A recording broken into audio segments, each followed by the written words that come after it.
آپ گزر رہے ہیں, اچانک راستے میں آپ کی گاڑی کے نیچے یا آپ کے پڑوس میں کسی ساتھ والے کی گاڑی کے نیچے کوئی بندہ آ جاتا ہے اور آپ اس کے اوپر چڑھ دوڑتے ہیں اور آپ گزر جاتے ہیں, آپ کو کوئی دیکھنے والا نہیں ہے, آپ آرام سے گھر میں جا کے بیٹھ جاتے ہیں, دنیا کو کوئی قانون نہیں پکڑے گا.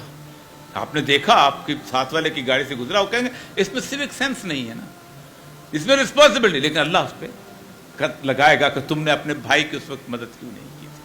تو اس کائنات کے پورے کا پورا نظام جو ہے اخلاقیات کا نظام ہو, کیونکہ انہوں نے پہلے کہا تم یہ مذہب جو ہے یہ گھر جو ہے نا اس میں محدود, اب تو گھر سے بھی نکل گیا ہے, کیونکہ گھر میں بھی اگر مذہب ہوتا تو عورت اور مرد کی شادی الاؤڈ نہ ہوتی. نہیں, مذہب کو گھر سے بھی نکالو.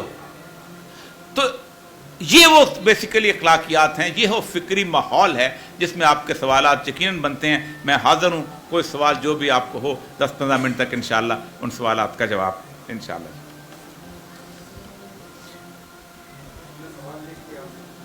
جب انسانی فطرت ہی اچھے برے کی تمیز کر لیتی ہے تو پھر دین کی ایسی کیا ضرورت آن پڑتی ہے کہ جو میں تہذیب اور اخلاق کے قدر سے ایک محدود دائرے میں رہتا ہوں. دیکھیں, بنیادی طور پر یہ سوال اس لیے کیا جاتا ہے کہ دین آپ کو, اللہ نے آپ کو اچھی فطرت, جو میں نے آپ کو سوال بتایا تھا, نیک فطرت پہ پیدا کیا. میں یہ قانون نہیں پاس کر سکتی کہ کل سے جھوٹ بولنا جائز ہے. مذہب کو نکال دیں ذرا 1 منٹ کے لیے فی الحال. کل سے دھوکہ دینا جائز ہے, کل سے کم تولنا جائز ہے, کل سے قتل کرنا جائز ہے. یہ نہیں, یہ چیزیں اللہ تعالیٰ نے کچھ چیزیں فطرت میں رکھی ہوئی ہیں. دین کیوں آتا ہے؟ دین بنیادی طور پہ اس لیے آتا ہے کہ اس چیزوں کے علاوہ انسانی تعلق, یہ چیزوں کی بنیاد ہے. ان چیزوں کے علاوہ انسانی تعلقات کی بہت بڑی عمارت تعمیر ہوتی ہے. اور عمارت یہ تعمیر ہوتی ہے کہ آپ کے پاس, اللہ کہتا ہے کہ میں نے بعض لوگوں کو بعض لوگوں سے زیادہ دولت دے دی, اور پھر ہم ٹیسٹ کرتے ہیں کہ اس دولت سے وہ کیا کرتے ہیں. وہ اپنے بھائیوں کی مدد کرتے ہیں, خیرات کرتے ہیں, یہ کرتے ہیں. اس سے معاشرے کی ایک عمارت تعمیر ہوتی ہے. اب فطرت کے اندر مدد کرنا اس طرح شامل نہیں ہے, اور نہ اس طرح کسی فطرت بنائے طور پر چند پرنسپلز کو دیتے ہیں جنہیں فطرت کے ہوتے ہیں. یہاں اللہ کہتا ہے ہم ہدایت دیتے ہیں, گائیڈ کرتے ہیں. اللہ کہتا ہے ہم آپ کو بتاتے ہیں کہ راستہ کیا ہے چلنے والا. پھر دوسری چیز جس کے لیے انبیاء آئے ہیں وہ اس لیے آئے ہیں کہ یہ تو تم فطرت میں یہاں پر موجود ہو, ہم تمہیں یہ بتانے آئے ہیں کہ یہاں تم ایک ٹیمپرری اسٹے کے طور پر آئے, ایک ایسی انفارمیشن دیتے ہیں کہ جو انسان کی بس سے باہر انفارمیشن ہے. سائنس جو ہے وہ کیسے کا جواب دے دیتی ہے, کس طرح کا جواب دیتی ہے, لیکن کیوں کا جواب سائنس کے پاس نہیں ہے.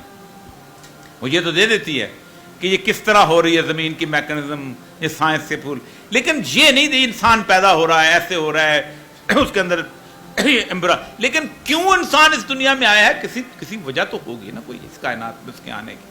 کیسے یہ بنائے گا؟ آپ کو کہیں کہ بھئی آپ نے یہ لائٹیں لگائی, پہلا سوال, یار یہ لائٹ تم نے لگائی یہاں کیوں ہے؟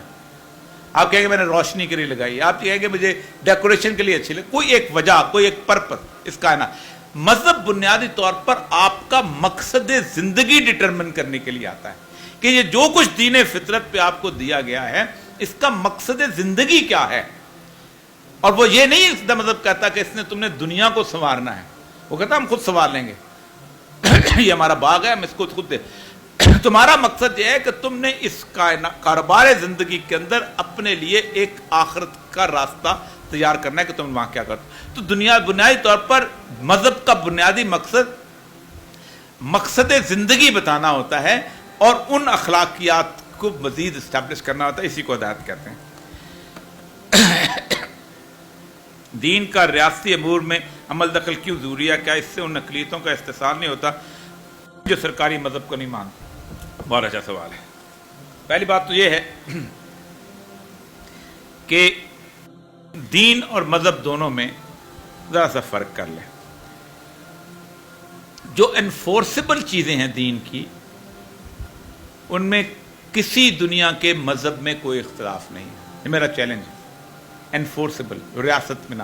مثلا کوئی دنیا کا مذہب یہ نہیں کہتا کہ چوری جائز ہے، اس کی سزا نہیں ہونی چاہیے.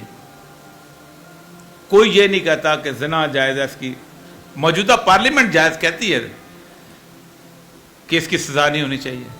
کوئی یہ نہیں کہتا کہ غیبت جائز نہیں ہے، اس کی سزا نہیں ہونی چاہیے.